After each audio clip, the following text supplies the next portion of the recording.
So that's it. After 2 years, 5 months, 128 matches, 2 trophies, 3 Premier League Manager of the Month awards and £617 million spent on 21 players, Erik ten Hag and Manchester United have parted ways after a turbulent relationship. There are always swathes of fans who will be disappointed, me amongst them, but there seems to be far less sympathy for the Dutchman than there was for Ole 3 years ago, when the Old Trafford legend was pulling in arguably worse results and even more disappointing performances, and with no trophies to show for it.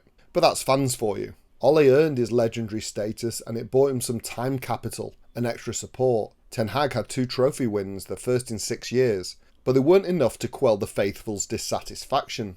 Since Fergie left over a period of 11.5 years, we've had 5 permanent managers, 2 caretaker managers and 2 interim managers, albeit I don't know the difference between the status of the latter 2. To put that into perspective, before Fergie arrived, we had just 3 gaffers in the previous 14 campaigns. There's obviously something not working in our managerial selection, but is it all the club's fault or the managers? And how did we get here? Erik ten Hag wasn't an anonymous manager when he first sat in the big chair at Old Trafford on the 21st of April 2022. He was the clear frontrunner after putting together an Ajax team that probably would have won 4 titles in 4 seasons, including 2 doubles, had it not been for COVID. This was after a 5-year period without any silverware in Amsterdam. His young, exciting side had progressed in Europe, and when he was touted to be the permanent replacement for Ole Gunnar Solskjaer, there was little pushback from any quarter. I'd done the polls in my Gadabout United Facebook group, which reflect the feelings of when it was announced. As you can see, he received an 84% approval rating for him taking the role. Only 5% believed in a more suitable candidate, whoever that was. What's more disappointing is that 85% said they'd back him for as long as it takes. From the start, the Ajax manager had his work cut out for him. Those of you who maybe are more than slightly relieved that we don't have to watch another week of Rennie-inducing football, and are actively celebrating the Dutchman's departure, may have forgotten that he inherited one of the most toxic, entitled, unprofessional and unlikable dressing rooms that any United manager has ever been cursed with. Remember, they threw Ole under the bus. Ten Hag wasn't starting from a point where he could focus on a playing style. This was a side that lost 6 of its last 11 matches under Ralph, including conceding 4 against City, Liverpool and Brighton at the back end of the season. So what is the case for Erik ten Hag? Let's look at the main aspects of his role and see what was achieved and how he fell short. One of the most important and obvious metrics was silverware. Erik won a trophy in each of his 2 seasons, which is unprecedented for our club. Only Jose earned silverware in his first campaign, and it took Big Ron 2 years. In that first season, our cup progress was solid in all competitions. With that League Cup triumph, we also reached the FA Cup final, and we only went out of the Europa League at the quarter-final stage due to 5 minutes of madness against Sevilla. However, last season's FA Cup triumph was far more fortunate. We had a series of winnable games which we overcame without playing particularly well or got through late on. After a last-minute win at the City ground, the quarter-final was epic against the old enemy Liverpool, and we left it late again. The semi-final against Coventry looked like a breeze, but then we gave away a 3-goal lead and were fortunate to have VAR on our side. Only the final against City did we actually control the game. Last term we went out of the Champions League in the group stage, not even making it to the Europa League playoff, and this season, in that lesser competition, we've struggled. League-wise, we had some serious defeats in the first campaign, losing by 7 at Anfield, conceding 6 at the Etihad and 4 against Brighton. But we got results and came a deserved 3rd, even though we rode our luck at times. However, we beat every member of the Big 6 at home, including City and Liverpool. It looked like Ten Hag had their number, but there was a red flag that he couldn't vanquish any of them away.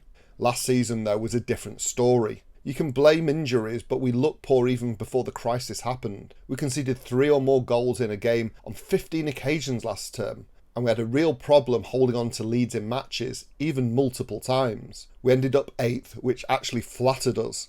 It took a few transfer windows, but the Dutchman cleansed the dressing room of troublemakers, deadwood or players past their sell-by date. Most were hurried out of the club at the earliest convenience, and there was on the whole a good amount of support and relief from the faithful. Pogba, Lingard, Matic, Pereira, Cavani, Mata and a number of others were culled, something Ole never had the balls to do. Yes, some left on frees, but with his predecessor most of them would have got new contract extensions. This action slashed the wage bill and allowed him to get his own players and move quickly. Shame they had to do it with owners who put the glacial into glazer.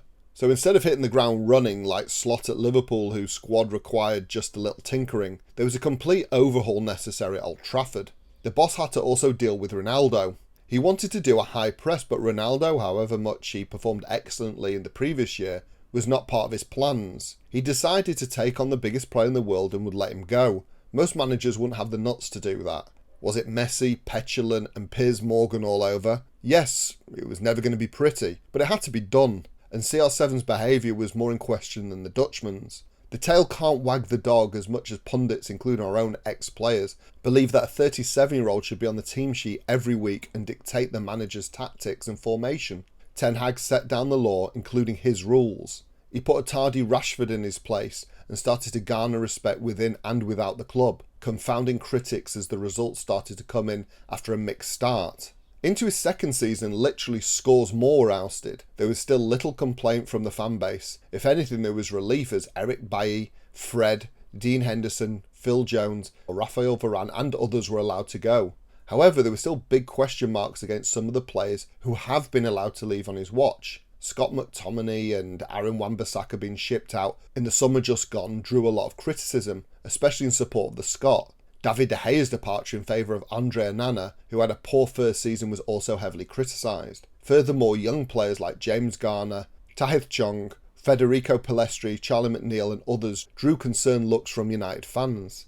Regardless of whether you think his selling policy was successful or not, the success of his purchases is a lot harder to defend. While Lisandro Martinez was an instant hit and Johnny Evans a surprise revelation, the impact of most of the rest has been mixed at best. Christian Eriksen, Casemiro, Andre Onana and Rasmus Højlund have had uneven United careers so far, some based on performance, others on fitness. Ten Hag didn't get everyone he wanted in the transfer market, but according to reports he did get most of them. Antony is the dog whistle of criticism for Ten Hag's transfer policy and for his reign as a whole. The Brazilian was his boy from Ajax, and even after he arrived he looked nothing more like an obnoxious kid who thinks he's far better than he is. I would never criticise his heart and effort, but his performances have been woeful on the whole. Regardless, the boss still chose him week in, week out, and it was clear to a growing number of fans that if he continued to do this, Antony would get him sacked. Ten Hag may have been sacked due to the gut-wrenching defeat to West Ham, but that final straw was after the bushels broken by Antony's expensive ineptitude. I'm not sure how much you can put down to Ten Hag, but several of his biggest signings have become long-term injuries. Tyrell Malacia has been out for over a year. Similarly, Mason Mount has missed massive swathes of the last and all of this campaign since he joined. Rasmus Højlund, Sofian Amrabat, Marcel Sabitzer and Lisandro Martinez have also all missed a large number of games proportional to their stay, and Ten Hag will never even see his new signing, Lenny Yoro, play under him, as he's been injured since the start of the season. The question is this all bad luck, or did the old boss work them too hard? Since the summer, the fitness coach and club doctor have been upgraded, but it's been far too little, far too late. However, the real failure is where Erik left himself wanting for strikers. He invested between 64 and 72 million, depending on performance-related add-ons, in Rasmus Højlund, but he was bought injured, and whilst his return was decent, 16 goals in 43 matches in his first campaign, it was clear that we needed a backup striker. This was not addressed in the last transfer window, meaning that a side that has been noticeably short on goals over the last 2 years had to play with a makeshift striker at times that was always unsuccessful. Further, he knew that Shaw and Malacia were both doubtful for the new season and massively injury prone, but he chose not to get cover and would just play one of his right backs out of position as he did for the previous season. You can argue that he can't buy everyone he wants during a window due to budgets and FFP, but at least a second string, more experienced striker should have been his first concern. Ivan Toney could well have fitted the bill. One of the biggest of Ten Hag's failures, if not the biggest, are the actual performances, especially last term.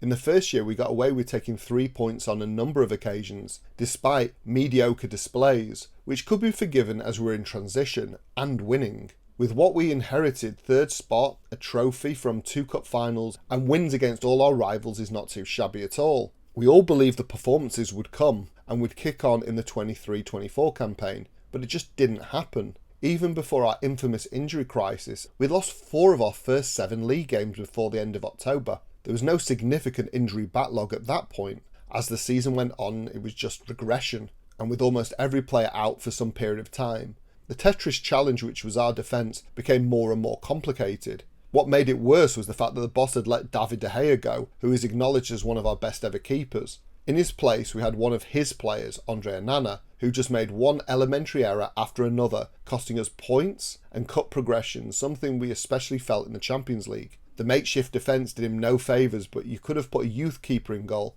and he wouldn't have made so many errors. However, the damage was done, and Onana's failings were then seen as the manager's failings. He's had a good start to this campaign, but it still hasn't washed away the reputation he garnered last term. Ditto that with everything I've mentioned already regarding Antony, and also there's a saga with Sancho that didn't help, as he melted down, but the boss has got more sympathy than the player dealing with that ego.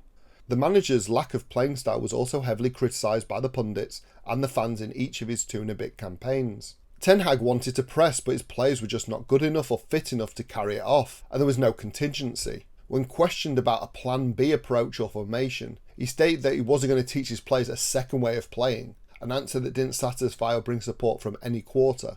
Then there was the very strange matchday lineups. The resting of our only striker and playing with a false 9 led to a massive lack of goals compared to our contemporaries and more defeats, and for the majority of his tenure a negative goal difference. And the goals and performances didn't come. What's more, excellent prospects like Ahmad were now lower down the pecking order than Antony. We tried to comfort ourselves last season that it was almost a carbon copy of Fergie's breakthrough in 1989-90 when the football was poor, injuries were through the roof, and we got by with a famous cup run.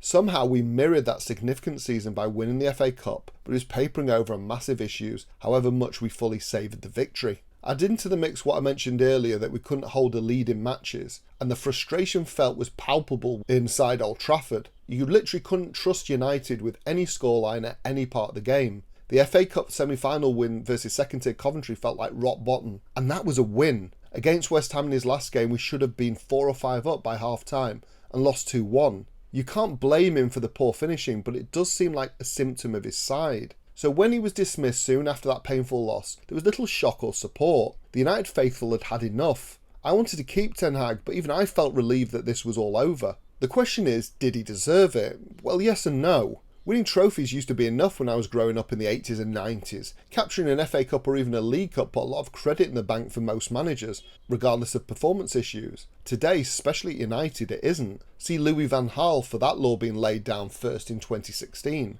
He also sorted the dressing room and we earned some notable wins, but the debits column is full of poor, embarrassing performances, a lack of progress, failing and or overpriced signings and strange setups on the field. This wasn't the young, dynamic Ajax coach we'd been promised, who had brought a slew of trophies to that club after a period in the wilderness. Maybe because at our club we repeat the same pattern of behaviour, he deserved a little bit more time, at least till Christmas or the end of the season, to reassess. But despite the trophy cabinet finally getting some use this decade, there is little else for him in his favour on the should he stay or should he go balance sheet. So it's probably the right move all in all. Regardless, he's gone, so what's next? Well, we all know that Ruud van Nistelrooy, Ten Hag's assistant, will be interim for 4 matches until Sporting Lisbon's Ruben Amorim settles in later this month. Ineos wasted no time in recruiting their number 1 target. Apart from the press and social media banality floating Zidane, Potter and Southgate, Sir Jim Ratcliffe and his team seem to have already nailed on Ten Hag's replacement for some time, and were just waiting for the Dutchman to come unstuck. They didn't have to wait too long. The 39-year-old Portuguese, who was born during the first season I started following United, will take over on the 11th of November during the international break as head coach. Erik ten Hag's job title was manager, as a position he negotiated with the Glazers and their minions, which gave him full control over all aspects of the club. As head coach, Amorim can instead focus purely on the playing side. With some of the errors, especially in the transfer market, that the former gaffer made, Ineos are not allowing it again with the incumbent, although I'm sure he'll have plenty of input. Amorim's first game will be at Portman Road on the 24th of November against Premier League new boys Ipswich Town. The question is, how long will he get? At the moment we have a team full of Ten Hag's men, mostly underperforming. Can the Portuguese turn it around and get us European or even Champions League football? Or even a shot at silverware? Am I being too greedy? What I do know is that this is yet another reset. Will Ineos learn from the mismanagement of the last 11 years? Only time will tell. So what do you make of Ten Hag's dismissal? Was it about time or should he have had longer? And what did you make of my assessment? What did I miss out and how did you see it? Write in the comments below and like, share and subscribe. Thank you as always for your support.